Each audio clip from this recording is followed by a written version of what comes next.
Okay, common challenges. We get to work with roofing contractors day in and day out. And we tend to see some very common challenges amongst many of them. So how many of you have worked with a marketing agency where you have had less than ideal of an experience? How many of you have hired someone, probably not in-house, to post on social media, end up coming up with concepts or posting ideas that have literally nothing to do with your brand, and it doesn't showcase who you want to represent?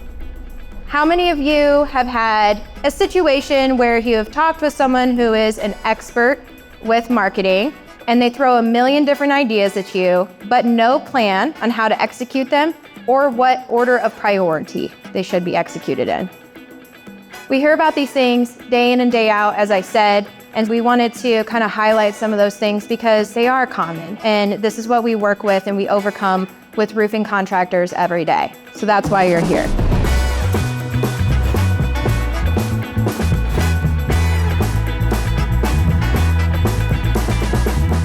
Guys, I just want to reiterate this. I had a meeting with someone who was interested in working with us, and he said he'd worked with a ton of agencies and he was irritated because he got no results. And I asked him, like, are you looking over reporting? Are you meeting with them? Are you telling them what they want? And he was like, no, I mean, they came up with a plan. Well, here's the deal, you guys. That is a plan for failure. You have to be holding your agencies accountable if you're using them. You have to be the one who has the plan, because there is no one who knows your company and your customers and cares about your brand more than you. So you have to be the ones that's directing the course of the ship. That is the way that you're going to be successful with marketing.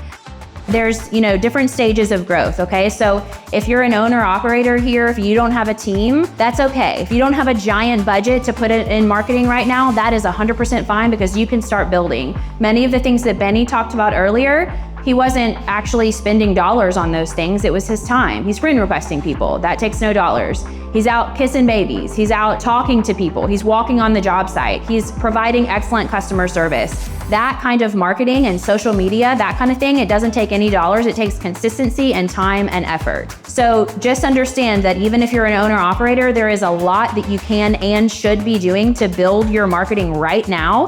And then when you have a budget, you can begin to build on that team. You can start out with someone who's part-time, somebody who's in college or, just out of high school, and they're excited to go shoot some video. They want some experience, or they could post on social media for you, but you come up with a plan, tell them what the voice is, tell them where you're going, show them the projects, teach them the language, and then they can help you with that. And then when you are able to, you can have somebody full-time in-house who is focused on marketing every single day, because the biggest thing is you need someone every single week whose intention is to get your brand and to get your voice in front of more people in your market.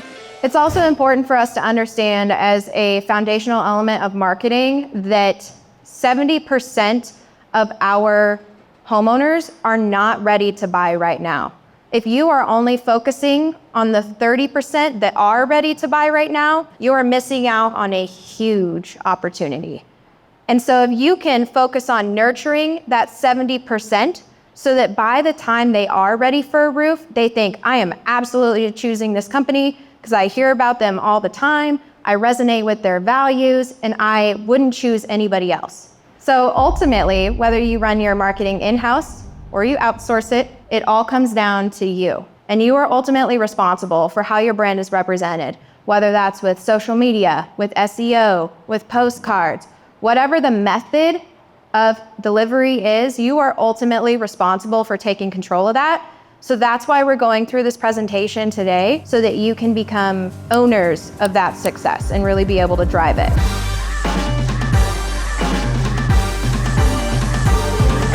My name is Lee Lipniskus, and I own Lavello Construction out of Denver, Colorado. I started with Contractor Dynamics back in March, and it has definitely been life-changing. My business has exploded because of it. Well, my name is Silvano. I'm with Powerhouse Roofing and Exteriors out of Northern Colorado, and we're here in Denver at the Contractor Dynamics workshop, and it's been super awesome being able to network with a lot of like-minded individuals and all on the same path of, growing our brand or marketing.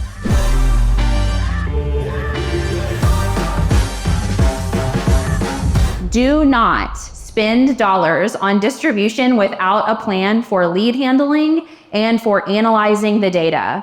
Analyzing the data is huge because the goal is to get better and better results from your marketing over time. There is a testing period that's going to be important. And during that testing period, you've got to look at the numbers. You've got to figure out, well, are people visiting this page on my website? Is this even valuable? Are people looking at our videos that we're putting out? Are people hopping away from this ad to our website? You've got to be able to look at that, analyze that data, and then adjust to get better results, which means your marketing team and your sales team have to talk. That is your revenue department. They have to be collaborative. Your marketing person needs to be in meetings with your salespeople every single week, you guys. The marketing team can only be as effective as the feedback that they're getting back.